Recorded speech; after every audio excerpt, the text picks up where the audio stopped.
Assalamualaikum warahmatullahi wabarakatuh. Sahabat sejuta kisah, bagaimana dengan rutinitas Anda hari ini? Mudah-mudahan bisa berjalan sesuai dengan rencana Anda. Kembali berjumpa dengan kami, channel yang selalu menghadirkan kisah-kisah nyata misteri. Dan pada kesempatan kali ini kami akan berbagi sebuah kisah nyata horor yang berjudul Bertemu dengan Datuk Harimau Putih. Suatu hari, saya sedang asik duduk santai di kursi ruang tamu rumah saya. Tidak tahu mengapa tiba-tiba badan saya mendadak gemetaran, serta sepertinya ada aliran listrik yang menjalar di telapak tangan saya. Terus saya pun membatin seperti ada tamu yang bakal datang. Dengan segeranya saya membaca doa-doa di dalam hati. Perasaan saya kembali merasakan seperti ada kekuatan besar yang bakal datang menghampiri saya. Jangan sampai saya mengalami kerasukan. Masih belum hilang rasa panik saya. Tiba-tiba saya dikejutkan dengan datangnya seekor harimau putih yang amat besar di depan pintu rumah saya. Saking besarnya, sampai-sampai harimau putih tersebut tidak bisa masuk ke dalam pintu rumah saya. Tubuh saya menjadi terasa berat dan tak bisa saya gerakkan sama sekali. Terus harimau putih tersebut berbicara kepada saya.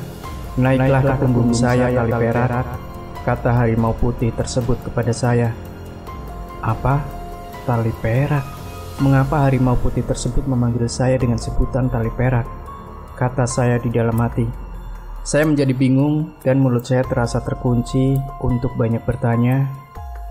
Ketika itu kembali saya rasakan kekuatan aneh yang mendorong saya untuk segera naik di punggung harimau putih yang amat besar tersebut.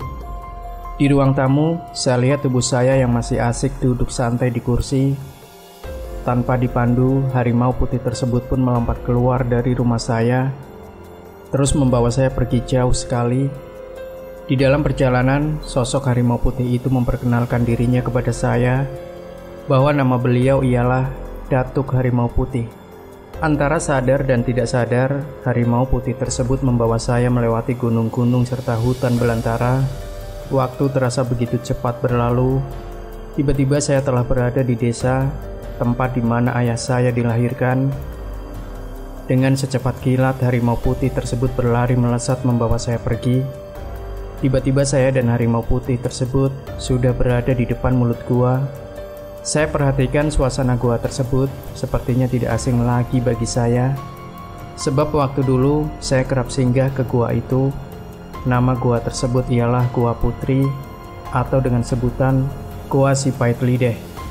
Di dalam gua itu ada sebuah mata air yang mana tidak bakal pernah kering airnya. Serta saya melihat amat jelas ada sebuah batu berwarna putih yang menyilaukan. Terus Datuk Harimau Putih itu kembali bicara kepada saya. "Ambillah batu tersebut. Itu sudah menjadi hak milik kamu," kata Datuk Harimau Putih kepada saya. Saya cuma diam membisu, serta tidak ada niat untuk memiliki batu yang berwarna putih tersebut. Terus saya memberanikan diri untuk bicara kepada Datuk Harimau Putih. "Insya Allah Datuk, jika saya pulang ke desa nanti, saya akan ambil batu tersebut," jawab saya kepada Datuk Harimau Putih. Masih belum hilang rasa penasaran saya melihat sesosok perempuan cantik memakai baju berwarna putih, sedang duduk bersila bersama 7 harimau lainnya. Selang beberapa lama, kemudian mereka semuanya menghilang dalam sekejap, bak ditelan bumi. Datuk Harimau Putih tersebut kembali bicara kepada saya. "Mari kita pergi, perjalanan kamu masih belum selesai," kata Datuk Harimau Putih. Saya pun segera naik ke atas punggung Datuk Harimau Putih. Entah mau kemana Datuk Harimau Putih itu akan membawa saya. Saya cuma bisa pasrah waktu tersebut. Kami melewat gunung-gunung serta hutan. Waktu tersebut saya melihat sebuah pesan. Saya amati banyak sekali orang-orang yang berkerumun di pasar itu, yang membuat saya merasa heran serta penasaran. Pakaian yang mereka gunakan amatlah aneh, serta saya tidak tahu mereka itu siapa.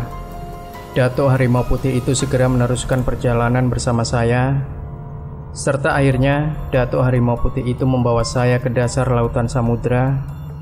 Sesampainya di bawah samudra, saya melihat ada 2 sosok perempuan yang amat cantik sekali. Salah satu perempuan tersebut sudah tua, namun masih kelihatan cantik sekali. Perempuan tersebut memakai baju berwarna ungu, serta perempuan yang satunya lagi masih terlihat muda menggunakan baju berwarna putih. Entah apa yang dibicarakan Datuk Harimau Putih dengan kedua perempuan tersebut. Saya lihat kedua perempuan itu cuma tersenyum-senyum saja melihat saya. Saya berusaha menguping serta saya perjelas pendengaran saya. Tetap saja saya tidak mengerti bahasa yang mereka gunakan. Tiba-tiba saja kedua perempuan tersebut menghampiri saya. Perempuan yang terlihat lebih muda tersebut memegang pergelangan tangan kiri saya serta memakaikan sebuah gelang berwarna perak dan berkepala ular kepada saya. Perempuan yang terlihat lebih tua segera mendekati saya, juga serta memberikan saya bokor berwarna emas di bawah kaki saya. Terus dia berkata, "Perjalanan kamu masih panjang lagi." Demikian sahabat Sejuta Kisah. Berikan komentar Anda, like, share video ini, subscribe channel Sejuta Kisah, dan saksikan juga video-video kami yang lain yang lebih menarik. Sampai jumpa. Wassalamualaikum warahmatullahi wabarakatuh.